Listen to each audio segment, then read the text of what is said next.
자, 이제 오늘 우리에게 주시는 하나님의 말씀 함께 보시겠습니다. 사도행전 7장입니다. 사도행전 7장 17절부터 22절까지 말씀입니다. 부모 세대, 자녀 세대. 오늘은 그렇게 한번 좀 나눠서 한번 한 절씩 읽어보면 좋을 것 같습니다. 내가 좀 자녀의 입장이다. 그러면 자녀 세대 같이 읽을 때 읽으시고요. 내가 부모다 그러면 같이 또 부모님들 읽으실 때 읽으면 되겠습니다. 우리 7장 17절 우리 부모님부터 한번 같이 한번 읽어보실까요? 시작. 하나님이 아브라함에게 약속하신 때가 가까우매 이스라엘 백성이 애굽에서 번성하여 많아졌더니 자녀들 애굽 왕의 오름에 그가 우리 족속에게 교활한 방법을 써서 조상들을 괴롭게 하여 그 어린아이들을 내버려 살지 못하게 하려 할세. 그때에 모세가 낳는데 하나님 보시기에 아름다운지라 그의 아버지의 집에서 석 달 동안 길르더니 버려진 후에 바로의 딸이 그를 데려다가 자기 아들로 기름에 함께 읽습니다. 모세가 애굽 사람의 모든 지혜를 배워 그의 말과 하는 일들이 능하더라. 아멘. 한번 따라 하실까요? 하나님의 눈으로 바라보라. 네, 오늘 우리에게 주시는 하나님의 말씀입니다. 자, 우리 함께 읽은 사도행전 7장은 이 전체가 스데반 집사님의 설교입니다. 이 설교에서 가장 많은 분량을 차지하는 게 모세의 이야기예요. 이 모세가 태어났을 때는 시대가 참 암울했습니다.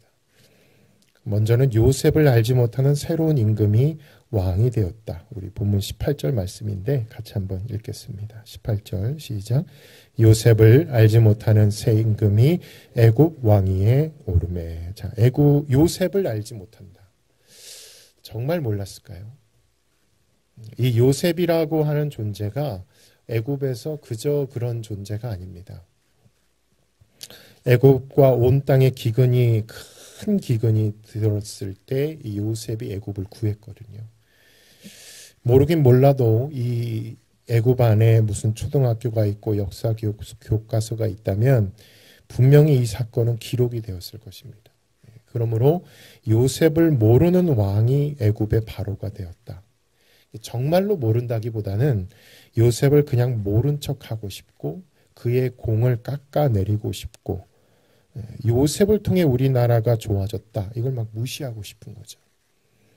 그만큼 요셉에 대해서 히브리 민족에 대해서 별로 좋지 않은 감정을 가지고 있던 새로운 정권이 이제 애굽의 왕이 된 겁니다. 그렇기 때문에 새로운 임금이 왕이 됐을 때 가장 먼저 한 일이 뭐냐면 히브리 민족을 학대하기 시작해요.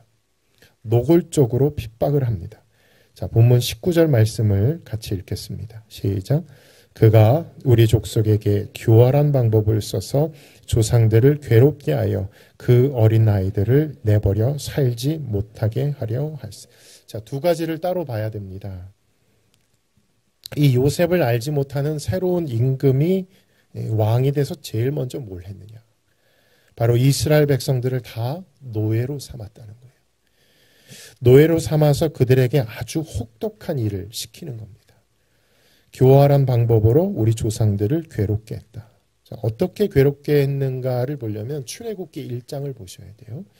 출애굽기 1장에 이 새로운 임금이 왕이 되고 나서 가장 먼저 한 일이 이 비돔과 라암셋이라고 하는 도시에 국고성을 짓습니다. 국가가 운영하는 창고를 지어요. 근데 누구를 동원하냐면 이 성을 짓는데 이스라엘 백성들을 강제로 동원합니다. 그래서 이스라엘 백성들로 하여금 벽돌을 굽게 해요. 한 사람당 몇 개씩 벽돌이 할당이 돼 있어요. 만일에 그 수를 채우지 못하면 아주 무자비한 감독관의 채찍을 맞게 됩니다. 자, 우리 출애굽기 1장 13절과 14절을 읽겠습니다. 시작. 이스라엘 자손에게 이를 엄하게 시켜 어려운 노동으로 그들의 생활을 괴롭게 하니 곧 흙 이기기와 벽돌 굽기와 농사의 여러 가지 일이라 그 시키는 일이 모두 엄하였더라. 자, 이 파라오의 통치를 받고 있는 이스라엘 백성들, 파라오의 권세 아래에서 하루하루 이들이 어떻게 살아가는가를 보세요. 그들은 아침에 눈을 뜨자마자 흙 이기기를 합니다. 그리고 벽돌을 굽고요. 그걸로 끝이 아니라 여러 가지 농사의 일을 합니다. 여러분, 농사를 해보신 분도 계실 거예요. 농사의 일이라는 게 아주 단순한 게 아니거든요. 흙 이기기 하나만으로도 벅찹니다. 근데 거기다가 또 벽돌을 구워야 돼요. 이 벽돌 굽는 일도 만만한 일이 아니죠. 근데 거기다가 또 여러 가지 농사의 일을 한다. 이것이 파라오의 통치 아래에서 이루어지는 일입니다. 어쩌면 저와 여러분이 살고 있는 지금 이 세상이 파라오의 공중 권세를 잡은 그 아래에서 살고 있는지 모르겠어요. 아침에 눈을 떠서 눈을 감을 때까지 얼마나 바쁘십니까? 흙 이기기 하러 가야 돼요. 근데 그것만으로는 또 먹고 살 길이 막막해서 투잡, 쓰리잡. 그래서 또 벽돌을 굽죠. 빨리빨리 많이 구워야 돼요. 그게 끝이 아니에요. 농사일도 또 해야 돼요. 그래서 파라오의 통치 아래에서 우리는 끊임없이 다른 사람들과 비교해요. 내가 다른 사람보다는 그래도 벽돌을 더 많이 가지고 있어야 되고, 다른 사람보다는 더 많이 쌓아야 되고, 다른 사람보다는 더 나아야 되는 거죠. 그래서 이 파라오의 통치 아래에서 살아가는 이스라엘 백성들의 하루, 바쁠까요? 여유가 있을까요? 엄청나게 바쁠 거예요. 정신없이 바쁩니다. 그래서 네덜란드의 기독교 여류 작가였던 코리 텐 붐이라는 여사는 이런 얘기를 했습니다. 사탄은 우리를 죄짓게 할 수 없다면, 우리를 어떻게 해요? 바쁘게 만들어 버린다는 거예요. 그래서 우리는 매일같이 바빠요. 정신없이 바빠요. 그럼에도 불구하고 또 오늘 이 주일날 오전에 이 시간을 구별해서 그래도 하나님 앞에 나오신 우리 성도님들 대단하신 거예요. 왜냐하면 그게 믿음이거든요. 자, 또 하나, 이제 파라오가 두 번째 교활한 방법으로 뭘 하냐면, 이스라엘 백성들이 애굽에서 자꾸 인구가 불어나잖아요. 처음 야곱의 가정이 애굽으로 내려갔을 때는 그 수가 70명이었습니다. 근데 세월이 흘러서 출애굽할 때 보니까 남자 장정만 60만이었다고 해요. 그러니까 여자와 노인과 어린아이까지 합하면 적어도 200만 명은 될 거다. 그렇게 대충 잡습니다. 그만큼 이스라엘 백성들이 엄청나게 늘어나니까 애굽 사람들 입장에서 위협을 느끼는 거죠. 그래서 제한을 시켜야 돼요. 그래서 이 제한시키는 방법이 뭐냐? 이미 태어나 버린 저와 여러분을 죽일 수는 없고 이제 앞으로 태어날 아이들, 다음 세대를 죽이기로 결정을 합니다. 그래서 애굽 왕 바로가 제일 먼저 한 게 뭐냐면 산파, 출산할 때 아이를 받는 산파가 있죠. 이 산파로 하여금 아들이면 죽여라. 엄마 모르게 아들이면 죽여라. 딸이면 살리고. 자, 우리 출애굽기 1장 16절 한번 보실까요? 시작. 이르되 그 자리를 살펴서 아들이거든 그를 죽이고 딸이면 살리라. 근데 이거 실패해요. 왜냐하면 히브리 산파들이 하나님을 믿는 사람들이었습니다. 그래서 아들인 걸 알지만 죽일 수가 없는 거예요. 하나님을 두려워하는 사람들이니까. 그래서 기도를 했겠죠. 하나님, 제가 이스라엘 백성들의 아이를 받아야 되는데 아들이면 내가 죽이라고 하는데 하나님 어떻게 하면 좋습니까? 저를 좀 도와주세요. 그래서 하나님이 도와주신 방법이 뭐냐면 산파들이 도착하기 전에 아들을 낳아버리는 거예요. 산모가. 누구 집에 출산이 임박했다. 그래서 산모가 막 달려가는데 벌써 아기 울음소리가 나요.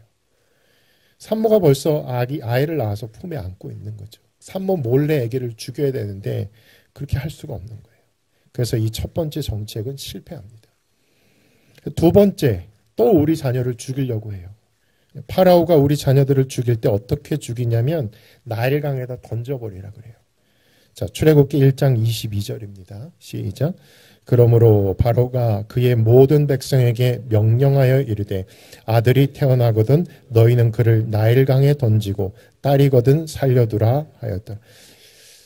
예수님이 태어나실 당시 헤롯, 이 헤롯도 예수님이 유대인의 왕으로 태어났다 그러니까 자기가 유대인의 왕이거든요. 헤롯이. 유대인의 분봉왕이거든요. 근데 예수님이 유대인의 왕으로 태어났다? 그러니까 이 예수님이 누군지를 모르니까 2살 미만의 남자애들을 다 죽이라 그래요. 자, 마태복음 2장 16절입니다. 시작. 이에 헤롯이 박사들에게 속은 줄 알고 심히 노하여 사람을 보내어 베들레헴과 그 모든 지경 안에 있는 산의 아이를 박사들에게 자세히 알아본 그때를 기준하여 2살부터 그 아래로 다 죽이니. 자, 파라오의 세계 그리고 헤롯의 세계 동시에 일어난 일이 뭐냐면 바로 우리 다음 세대를 다 죽여버리는 거예요. 우리 자녀들을 다 죽여버리는 거예요. 우리는 어릴 적부터 이 세상 공중권세 잡은 이 파라오의 메시지에 가스라이팅이 되어 있습니다. 그게 뭐냐면 끊임없이 흙 이기기를 하고 벽돌을 굽고 또 여러 가지 농사일을 잘 하는 것이 내가 성공하는 길이다. 그게 내가 잘 사는 길이다. 하루하루 나에게 주어진 할당량보다 더 하고자 하고 더 많이 하려고 하고 그러니 아침에 눈을 떠서 저녁에 눈을 감을 때까지 얼마나 수고하고 애씁니까? 더 나아가 파라오의 통치 아래에 있는 우리 자녀들 다 나가 떨어져요. 나일강은 애굽에 흐르고 있는 큰 강이에요. 거기에 많은 자녀들이 떠내려가요. 그게 옳은 길인 줄로 알고 다 거기로 가요. 거기다가 내 자녀를 같이 던져요. 그 시류에 편성되도록 그 가치관에 같이 흘러가도록. 그래서 내 자녀를 던져버리는 거예요. 너도 같이 해라. 정서적으로, 신체적으로, 영적으로 우리 자녀들이 이 파라오의 통치 안에서 정말 넋이 다 나가 있어요. 우리 자녀들이 다 그렇게 살아가요. 여유 없이 살아가요. 엄마 아빠는 벽돌을 구워야죠. 자녀는 또 공부해야죠. 일해야죠. 그게 파라오의 통치 아래 살고 있는 우리의 모습이에요. 여러분, 이런 세상에서 우리가 과연 소망을 가질 수 있겠는가? 날마다 남과 비교하면서 내 통장의 벽돌이 얼마나 쌓였나? 이런 것만 쳐다보고 있는 우리 안에 무슨 소망이 있겠는가? 이른 아침부터 밤 늦게까지 아니 잠깐 쉬는 것조차도 죄책감을 갖는 우리 자녀들. 이런 세상에서 우리가 소망을 가질 수 있겠는가?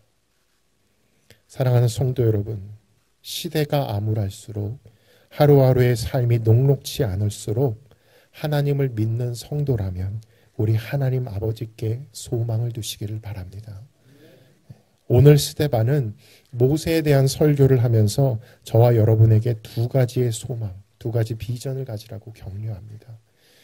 자, 첫 번째가 뭐냐면 하나님의 때예요. 하나님의 때. 오늘 본문이 시작되는 17절 말씀을 같이 읽겠습니다. 시작. 하나님이 아브라함에게 약속하신 때가 가까움에 이스라엘 백성이 애굽에서 번성하여 많아졌다.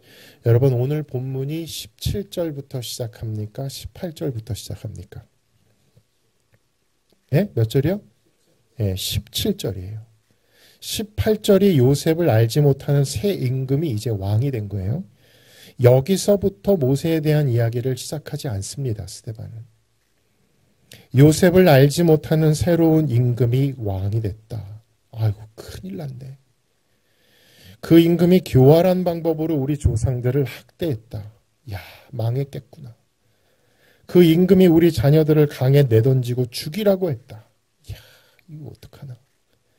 이런 암울한 이야기부터 시작하지 않아요.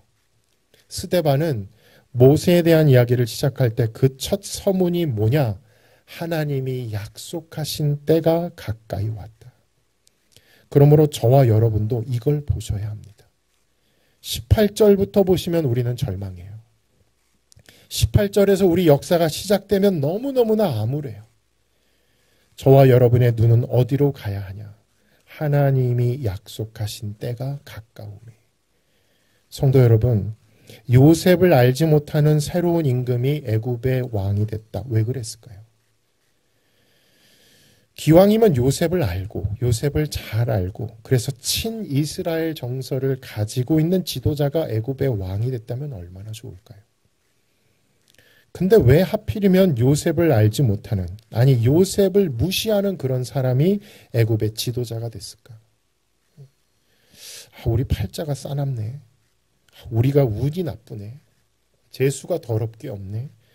그래서 그랬겠는가? 스데반은 그게 아니라는 거예요. 자, 바꿔서 얘기해보면 그러면 요셉을 잘 알고 요셉에게 너무나 좋은 감정을 가지고 있는 사람이 애굽의 왕이 됐어요. 그래서 이 애굽 안에서 모든 사람들이 이스라엘 백성들을 환영하고 환대해주고 그들이 어떤 일을 하고 싶다 그러면 자유롭게 일을 다 할 수 있고 애굽 땅에서 먹고 사는 문제에 아무 걸림이 없다면 그 상태에서 모세가 여러분 우리 이제 출애굽합시다 라고 하면 과연 이 애굽에 있던 이스라엘 백성들이 나왔을까요? 여기가 먹고 살만한데요. 여기서도 얼마든지 잘 살 수 있는데요. 하늘을 굳이 날지 않아도 이 땅에 먹을 게 너무 많아서 나는 법을 잃어버린 그런 새들이 있는 것처럼 애굽에서 요셉을 알지 못하는 것이 아니라 요셉을 너무너무 잘 알고 하루하루 먹을 게 충분하게 보장되어 있는 애굽에서 사는 이스라엘 백성들이 굳이 엑소더스를 할 이유가 없죠. 그러므로 하나님이 요셉을 알지 못하는 새로운 임금이 왕이 될 수 있도록 허락하신 것. 그리고 이 새로운 임금은 왕이 되자마자 이스라엘 백성들을 다 노예로 삼아버리고 국고성을 짓기 위해 강제로 동원을 하고 벽돌을 굽지 않으면 때리고 학대하고 자녀들이 태어나면 막 강에 던져 죽이라 그러고 이것은 하나님이 이스라엘을 구원하실 때가 가까이 왔다. 하나님이 이스라엘에게 약속하신 400년 전에 아브라함에게 너희 자녀들이 그 땅에서 다시 나온다고 하셨으니까 하나님이 약속하신 때가 가까이 왔다. 스데반은 저와 여러분으로 하여금 바로 이것을 볼 수 있는 눈, 이 암울한 시대, 이 답답한 시대에 우리로 하여금 하나님이 약속하신 때가 정말 가까이 왔구나. 여러분 이것을 바라볼 수 있는 비전이 있을 수만 있다면 우리는 어두운 밤에서도 새벽별을 보는 그런 희망을 가진 믿음의 사람들이 되는 줄로 믿습니다. 한 가지가 더 있어요. 아이가 태어나면 이 아이를 죽이라는 거예요. 아이가 태어나면 강에다가 내던져야 하는 이런 말도 안 되는 이 세상 한복판에 누가 태어났냐? 모세가 태어났어요. 여러분 이 모세라는 이름은 모세의 부모가 지어준 이름이 아닙니다. 모세가 왜 모세가 되었냐면 모세가 태어났을 때 이미 애굽 안에 이 파라오의 정책은 시행되고 있었어요. 다시 말해 아들이 태어나면 강에 던져 죽여야 돼요. 이때 모세의 부모였던 아므람, 남편의 이름이 아므람, 아내는 요게벳이에요. 이 아므람과 요게벳 부부가 임신을 합니다. 아니 지금 내 아이가 딸이라면 살겠는데 아들이라면 어떻게 해요? 그럼에도 불구하고 아므람과 요게벳은 임신을 하고 이제 출산을 하는 것이죠. 성경에 보면 이 아므람과 요게벳은 믿음으로 모세를 낳았다 그래요. 자, 우리 히브리서 11장 23절 같이 읽겠습니다. 시작. 믿음으로 모세가 낳았을 때에 그 부모가 아름다운 아임을 보고, 자, 뭘로 낳았어요? 믿음으로 낳았어요. 왜요? 믿음으로 낳을 수밖에 없는 것이죠. 아들이 태어나면 까딱하면 죽는데요. 그러니 이 어두운 시대, 살벌한 시대에 그럼에도 불구하고 하나님이 우리 부부에게 아들을 주셨다면 그건 하나님께서 친히 이 아들을 살려주실 것이라고 하는 믿음을 가지고 낳았다라는 것입니다. 그렇게 믿음으로 모세를 낳으니까 이 모세가 어떻게 보이냐면 아름다운 아이임을 보고, 이 믿음으로 보니까 그래요. 믿음으로 보니까. 출애굽기 2장 2절에서는 잘생겼다 그래요. 그 여자가 임신하여 아들을 낳으니 그가 잘생긴 것을 보고 석 달 동안 그를 숨겼으나. 이건 영어로 핸섬을 의미하는 게 아닙니다. 히브리어로 이거를 토부라고 하는 단어를 쓰는데요. 이 토부라고 하는 단어가 언제 나오냐면 천지창조, 하나님이 창세기 1장에서 천지를 창조하시죠. 천지 창조하시고 뭐라 그래요? 보시기에 좋았다. 그게 토부예요. 이 토부라는 단어가 7번이 나와요. 첫째 날 만드시고 보시기에 좋았다. 둘째 날 만드시고 또 토부. 셋째 날 만드시고 또 토부. 그러니까 이 토부라고 하는 단어는 하나님 보시기에 좋은 거예요. 인간의 눈, 혈육의 눈으로 볼 때 잘생겼네가 아니라 이 토부라는 단어는 하나님만이 쓰실 수 있는 단어입니다. 그러므로 이 아므람과 요게벳은 모세를 볼 때 모세의 외모를 보고 반한 게 아니에요. 모세를 볼 때 하나님이 보시기에 하나님의 시선으로 이 아이를 본 거죠. 하나님의 시선으로 내 아들을 보고 하나님의 시선으로 내 딸을 보니까 너무너무 아름답게 보이더라는 겁니다. 토부, 잘생겼다. 참 예쁘다. 아름답네. 오늘 스데반도 동일한 이야기를 하죠. 자, 우리 본문 20절 말씀 같이 한번 읽겠습니다. 시작.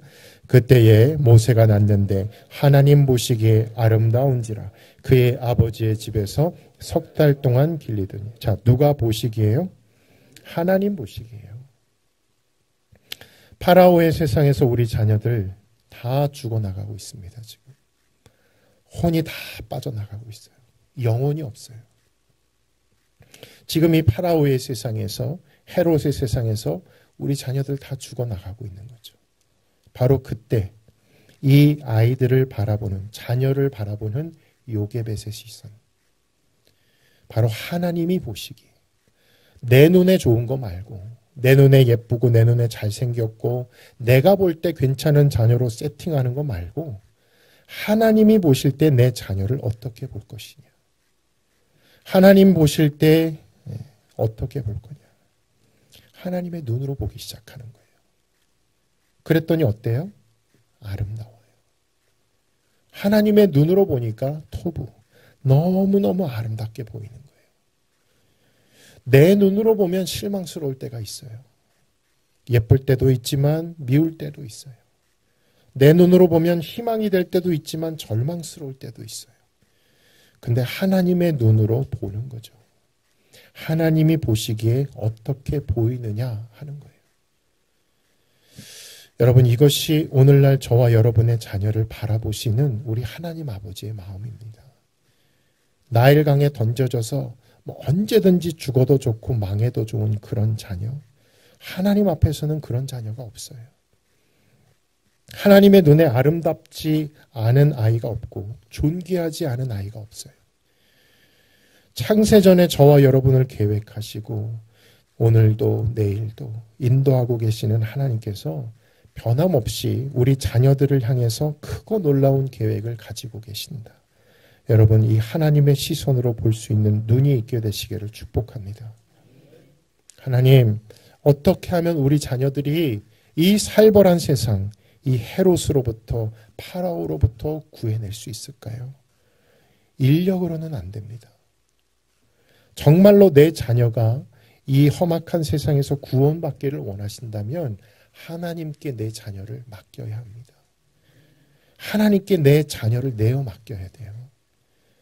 갈대 상자를 만들었어요. 왜냐하면 이 모세가 태어난 지 3개월 정도, 아이가 태어난 지 3개월 정도 지나면 목소리가 우렁차져요. 우는 소리가 더 커져요. 그래, 숨길 수가 없는 거예요. 그래서 처음에는 좀 어떻게든 숨겨봤는데 3개월이 지나고 난 다음에는 요게벳이 어쩔 수 없이 갈대 상자를 만들어요. 그리고 이제 이 어린 아기 모세를 거기에 태우는 겁니다. 그 어미의 속이 어땠겠습니까? 밤새 갈대로 상자를 만드는 그 속은 어땠을 것이며, 거기에 아무것도 모르는 이 순진한 아기를 태우고 나일강에 가서 그걸 띄어보내는 어미의 속이 어땠겠습니까? 성 어거스틴의 어머니 모니카라고 있어요. 이 모니카가 이런 얘기를 했습니다. 부모의 눈물 어린 기도를 받고 자란 자녀는 절대 망하지 않는다. 왜냐하면 어거스틴이 많이 방탕했거든요. 그때 모니카가 많이 울면서 기도했어요. 그리고 마침내 어거스틴은 위대한 하나님의 사람이 됩니다. 그리고 나서 내린 결론이 부모의 눈물 어린 기도를 받고 자란 자녀는 절대 망하지 않는다. 그렇게 눈물로 기도하며 하나님, 이 아이를 주님의 손에 맡깁니다. 하나님, 이 아이를 주님께 의탁합니다. 이 아이를 살려주십시오 하는 마음으로 울면서 뛰어보냈더니 모세가 나일강 한복판에서 죽은 게 아니라 바로의 딸, 공주죠.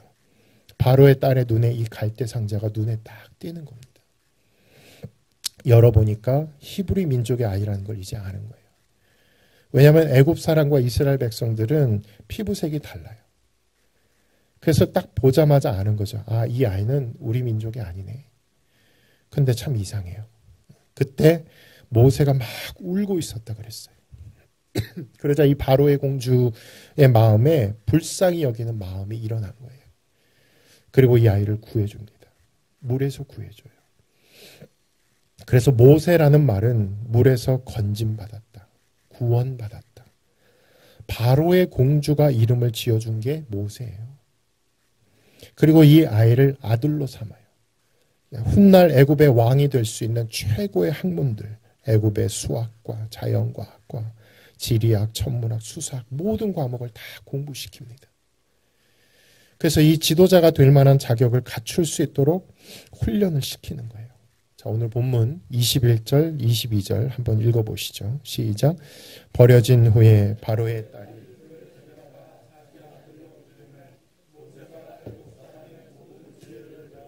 그의 말과 하는 일들이 다 능하더라. 하나님, 이 아이를 맡깁니다.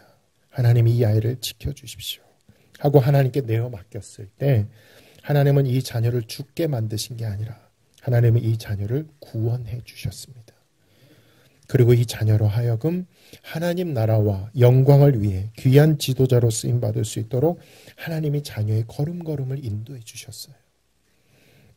지금 애굽에서 이런 지도자가 되는 과정을 모세가 공부한 것이 우연입니까? 하나님은 이후에 모세를 이스라엘 민족 전체를 지도하는 리더로 세우시잖아요. 그러므로 사랑하는 성도 여러분, 하나님께서 오늘날 저와 여러분에게 자녀를 주셨다? 그것은 우리 소유로 주신 게 아닙니다. 하나님이 우리에게 자녀를 주신 것, 이 어두운 세상에 자녀를 주신 것, 거기는 분명히 하나님의 뜻과 하나님의 계획과 목적이 있을 거라는 거예요. 만일에 이 요게벳이 모세는 내 거야, 내 아들이야 라고 했다면 절대 갈대 상자에 못 띄워요. 내 건데. 근데 이걸 내려놔요. 하나님, 모세는 내 것이 아닙니다. 하나님이 모세의 참 부모이시지 않습니까? 하나님이 모세의 주인 아닙니까? 하나님께 맡겨요. 하나님, 이 아이를 지켜주십시오. 이 아이를 살려주십시오. 그렇게 맡겨드렸을 때 하나님은 모세에게서 시선을 떼지 않으시고 바로의 공주의 눈에 띄게 하셔서 마침내 구원받게 하시는 이 하나님 아버지의 놀라우신 계획. 그러므로 여러분, 이 어두운 세상에 하나님이 저와 여러분에게 자녀를 주실 때는 분명한 하나님의 메시지가 있다는 거예요. 어떤 메시지일까요? 내가 너의 자녀의 참 부모다. 내가 너의 자녀를 지킨다. 내가 너의 자녀를 책임지고 인도할 것이다. 내가 너의 자녀를 구원할 것이다. 한없이 시간이 느릿느릿 가고 하나님이 약속은 하셨다는데 지지부진한 것 같고 도대체 언제쯤 내 아들을 만나 주실지, 도대체 언제쯤 내 딸을 살려주실지, 언제쯤이나마 내 자녀가 변화될지 모든 것이 너무너무 답답해 보일 때 사랑하는 성도 여러분, 그 밤이 깊으면 깊을수록 하나님이 약속하신 때가 가까이 왔음을 알고 절대로 꺼져가는 등불을 끄지 말고 상한 갈대를 꺾지 말고 아, 하나님의 때가 가까이 왔구나. 하나님이 이제 우리 자녀를 만나 주시겠구나. 구원해 주시겠구나. 그 약속의 때를 바라볼 수 있는 이 믿음을 가지고 흔들리지 않게 되시기를 주님의 이름으로 축복합니다. 더 나아가 하나님이 내게 주신 자녀들, 선물로 주신 자녀, 기적같이 주신 이 자녀를 내 시선이 아니라 하나님의 시선으로 볼 수 있기를 축복합니다. 어떤 믿음이요? 하나님이 내 자녀의 참 부모이십니다. 하나님은 내 자녀를 지켜주시고 인도하여 주실 것입니다. 이런 믿음을 가지고 자녀를 바라볼 때 하나님이 보시기에 아름다운 자녀, 하나님 보시기에 잘생긴 아들, 예쁜 딸이 되는 거예요. 때로는 아들 때문에 절망하고 때로는 딸 때문에 마음이 찢겨지는 일이 있다 할지라도 그것 때문에 너무 낙심하는 것이 아니라 반드시 하나님께서 내 자녀를 선하게 인도하여 주실 줄로 믿고 그래서 이 시대에 보내주신 줄로 믿고 하나님의 약속의 때를 바라보며 내 자녀를 품고 기다려주고 눈물로 기도해주는 믿음의 부모가 되시기를 예수님의 이름으로 축원합니다. 기도하시겠습니다.